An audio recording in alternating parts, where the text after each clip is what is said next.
High friends, welcome to my channel. আশা করি তোমরা সবাই ভালো আছো।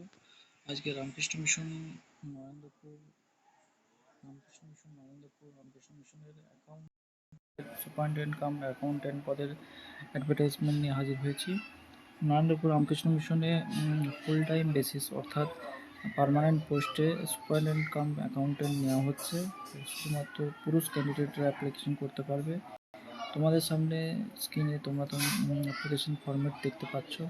এই ফরম্যাটটা ডাউনলোড করে নিতে পারো বা প্রিন্ট আউট করে নিতে পারো, বা আমার এই স্ক্রিন রেকর্ডিং করে স্ক্রিনশট নিয়ে তোমরা টাইপ করে নিতে পারো।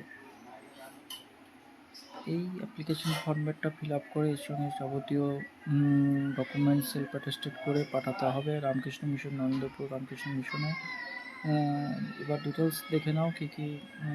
সুপারিনটেন্ডেন্ট কাম অ্যাকাউন্ট্যান্ট একটি পোস্ট আছে, আনরিজার্ভ মেল, কমার্সের গ্র্যাজুয়েট, ব্যাচেলার ডিগ্রি, কমার্সের গ্র্যাজুয়েট ডিগ্রিরা অ্যাপ্লিকেশন করতে পারবে। কম্পিউটারের নলেজ থাকতে হবে এবং অ্যাকাউন্টেন্সির নলেজ থাকতে হবে, ট্যালিতে কাজ করার নলেজ থাকতে হবে। অ্যাটলিস্ট 2 বছরের এক্সপিরিয়েন্স চেয়েছে এই ধরনের কাজে। পে লেভেল 9 আর 28,900 বেসিক থাকবে প্রথমে। রোপা 2009 অনুযায়ী পে ব্যান্ড 3 এবং গ্রেড পে 3,600। রোপা 2009 অনুযায়ী স্কেল এবং এজ লিমিট 40 বছরের মধ্যে বয়স হতে হবে। দেখলাম নরেন্দ্রপুর রামকৃষ্ণ মিশনের অ্যাডভার্টাইজমেন্ট নিয়ে আসবো এই ধরনের বিশেষ বিশেষ ভিডিও তোমাদের জন্য। তাই সঙ্গে থেকেও চ্যানেলটির, এবং ভিডিওটি ভালো লাগলে অবশ্যই একটা লাইক দিও। দেখা হচ্ছে পরবর্তী ভিডিওতে। ভালো থেকো, টাটা।